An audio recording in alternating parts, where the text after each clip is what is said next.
عندك لفة جلاش، تعالي نعمل حلو سهل وبسيط وسريع جدا جدا من غير فرد ولا توريق. هنعمل صينية جلاش حلوة جميلة قوي قوي. كل اللي هيدوقها من ايدك هيفتكر ان جايباها من محل حلواني، مش هيصدق ابدا انك عاملاها في البيت.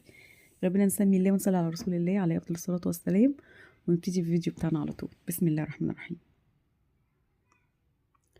اول حاجة انا عندي هنا صينية مستطيلة، ولازم تكون صينية مستطيلة، دهنة خفيفة جدا من السمنة. وعندي هنا لفة جلاش نص كيلو. انا بحب استعمل جدا الجلاش اللي بيكون جاي من الفرن، او يعني بيبقى طازه، مش بحب ابدا المجمد. وطبعا الموجود اشتغلي بيه، بس انا بقولك الاحسن. اول حاجه بفرد كده اللفه كلها، وباخد ورقه وببتدي ان انا اعملها بالشكل اللي انت شايفاه ده. يعني باخد الورقه واكشكشها بالشكل ده. فاكرين لما كنا بنعمل مروحه واحنا صغيرين كده؟ طبعا الطريقه شرحه نفسها، هنعيد تاني. وطبعا بنرصها بالشكل ده في الصينيه، بطبقها بالشكل ده كده كأننا بنعمل مروحة بالظبط، وبحط كل ورقة جنب أختها في الصينية. بصوا الطريقة سهلة قوي، مفيش بقى لا فرد ولا توريق ولا ندهن بين كل ورقة ورقة ولا أي حاجة. خلاص أنا خلصت اللفة كلها. بيكون عندي بقى حوالي تلت كوباية من السمنة السايحة أو الزبدة. أنا هنا استعملت زبدة. ابتدي بقى أدهن كل وش الصينية بتاعي، كل ورق الجلاش دهن كويس جدا من الزبدة، وادخله على فرن ساخن مسبقا على درجة حرارة 180، وراقبيه لان هي بتحمر بسرعة.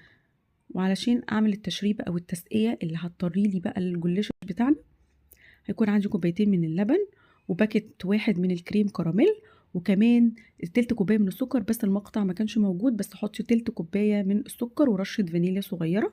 برفعها على النار، بيكون بقى بالتزامن مع ان الصينيه بتاعتي طلعت من الفرن. يعني انا بعمل خطوه الكريم كراميل اللي باللبن والسكر وخلاص، صينيه الجلاش بتاعتي خلاص بتكون جهزت.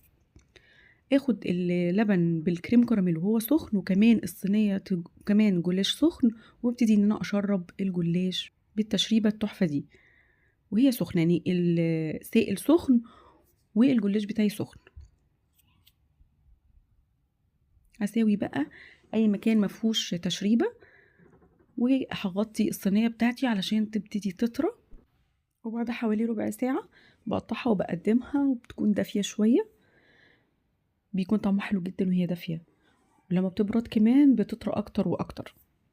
قطع بقى عشان يشوف التوريقه بتاعتها، وطعمها الحلو جدا جدا، متشربة كده من اللبن والكريم كراميل والسكر والفانيليا. طعمها حلو قوي قوي قوي، وسهلة، ما خدتش في ايدي 10 دقايق شغل.